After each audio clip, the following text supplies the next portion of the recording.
Hey, great to have y'all here. Appreciate you coming in today. I'm so excited about what we're sharing with you. We did a webcast similar to this about a week and a half ago. So many people wanted us to do this again. We did. This is about how to create wealth in your life. We're gonna cover some great stuff today. Everything from how to save to invest. I mean, this is going to be some super tips of the wealthy, what they're doing, how they play the game. It's a different game than other people play. How they exploit tax codes. We're going to be talking about cash flow intelligence, the use of LLCs, S corporations, C corporations. These are some of the things that the wealthy do that you don't know about, that you're not told to do. You're never shared with. Okay, they're not advertised. They're not promoted. Now, before I get involved in all that, by the way, the tax code, just so you know, the refinancing of assets is a little trick that super wealthy people do. But all these people that I studied were people, I didn't study people that inherited wealth. I studied people that started from nothing. And I came from, just so you know my little story here, I came from a middle class family, watched my mom terrified, and I told my mom at 16 years old, I couldn't help her. My dad died when I was 10. At 16, I couldn't help my mom. She was scared. I watched her for 6 years. She should have been in grief. She was terrified. And I told her, I said, one day I'm gonna be somebody one day, Mom, and I'm gonna help other people. So before I get involved in the content and everything here, I just want to tell you why I do this, because a lot of people ask me this question. I was leaving my place today. I'm leaving a condo. It's a $10 million condo. I don't own it. I'm going to tell you more about that later. I rent where I live. Now, there's a company that owns it, and I own that company. So I own a company that owns the property, but I rent from the company that owns the property. I'm going to show you why I do that here in a little bit, okay? And the guy that parked my car today, Leo, great dude, works at the building. I know all the people there. I know everybody there. I know the mechanics there, the maids there. I know them by first name. I'm nice to everybody. These people would die for me because I treat them nice. Now, you're like, oh, you probably tip them heavy. No, I treat them nice, okay? Yeah, I do tip them, but that's not why they like me. They like me because my wife and I like people, okay? And he said to me this morning, why do you do this stuff? Why would you spend the last 3 days, in the last 3 days I've looked at, I don't know, $700-800 million worth of real estate. $700 million. Okay, if I bought them all, I think the number was like I needed $160 million to buy the $500 million or $550 million I wanted to. To him, he's like, why are you showing up to work on a Saturday? To do a program for people that are paying $49. I said, look, this is what I know, okay? Because he doesn't understand. He's like, why do you worry about a book? And I said, man, this is what you don't know. When I was 25 years old, I was broke and in debt. Okay, the thing that fixed my life, started turning my life around, was first I sobered up. I quit using drugs and alcohol, and the second thing was I threw myself into helping others.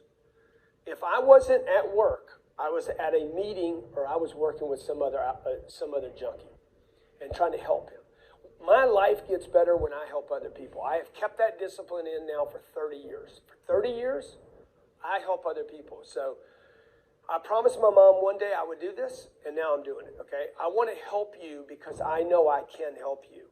This financial literacy thing that you hear about all the time, people are manipulating you with it, okay? They're telling you you're financially illiterate. Oh, we need to teach you something, okay? Oh, you need to learn something. And then they offer you a book like this, okay?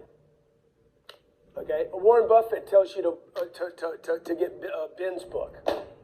Most people are not going to read Ben. Pull up Warren Buffett's favorite book. I got it in my office. The something investor, the intelligent investor. Yes, the intelligent investor. Is that what it is? You're not going to read the book, dude. It's complicated. So what people are telling you to do, you can't get through. You're not going to read this book. 99% of all people that buy this book will not read a history, 667 pages of the history of interest rates. You're not going to read Barron's. You're not going to read Wall Street Journal. I guarantee you, I'd throw a Barron's magazine or a Wall Street Journal in front of you and tell you to read it and tell me what it said. I'll guarantee you, you will not even know after 2 paragraphs what you just read. It's too complicated, okay? So I know I can help you because I make things very simple. They're so simple here. Whether it's Johnny, the camera guy that works with me, okay, or Francisco, or Natalie, or whoever it is in my life. Dale Christensen was my friend, 53 years old, $53 in his pocket. He had $1 for every year he had been alive, okay? He's worth $15 million today. Might be worth 18 or 20 million now. Everything I do is simple, okay? It kills me to see people hurting. It kills me to see a salesman make 80 grand a year and not have any money. It kills me to see a guy at Northwestern Mutual make 800 grand a year and he's like, dude, I never have any money, right? It kills me to see people buying cryptos. I told everybody doing the crypto thing, don't do this thing over and over. Leave this alone. Leave it alone. It was at 19,000. Leave it alone. I'm not going to sell mine, but leave it alone. Don't do it. Okay, a bunch of people got hammered. I told everybody before the housing bust, leave this stuff alone. I'm telling you right now about 2 units, 4 units, 6 units, 8 units, flipping single family homes. Don't do it. I'm giving you a warning right now. ETFs and mutual funds will be the next big freaking crash. Okay, leave them alone. If you got money over there, get it out. If you got money sitting with Wall Street right now in IRAs, KIOs, 401ks, whatever you want to call it, okay, and they're sitting in mutual funds and what's called an ETF or an index, get that money out. If you have money sitting as equity in a house, get your money, okay? The guy in Vegas, three drivers I had in Vegas. One of the drivers, he's from Kenya, owns 3 homes in Las Vegas. He doesn't know who I am. I said, man, tell me, you rent or own? I ask everybody this. You rent or own? Because I was looking at property in Las Vegas. And he says, oh, I own my own house. Real proud about it. I said, really? What'd you pay for it? Oh, I got a good deal on it. Paid $180. It's worth $360. I said, dude, get that $180 right now. Sell that house, dude, and get that $180. Well, what do I do then? Go rent. Get you $180. He's like, oh, man, I bought the house for $180. I'm making like 12% on my money. I said, no, you're not making 12%. He's like, yeah, man, I paid $180. Okay? It's worth $360. He says, I'm paying like $1,500 a month on the note. I said, no, you're not, dude. You're paying $1,500 plus the cost of that $180. See, this $180 right here, you're not earning anything on this difference right here. This is what wealthy people know. It's the cost of the equity. Okay? You're bragging about, oh, my house is paid for. Let's say he owed nothing on this house and he didn't have a payment. 0, and he owes 0, okay? And the house is worth $360. He's like, man, this house doesn't cost me anything.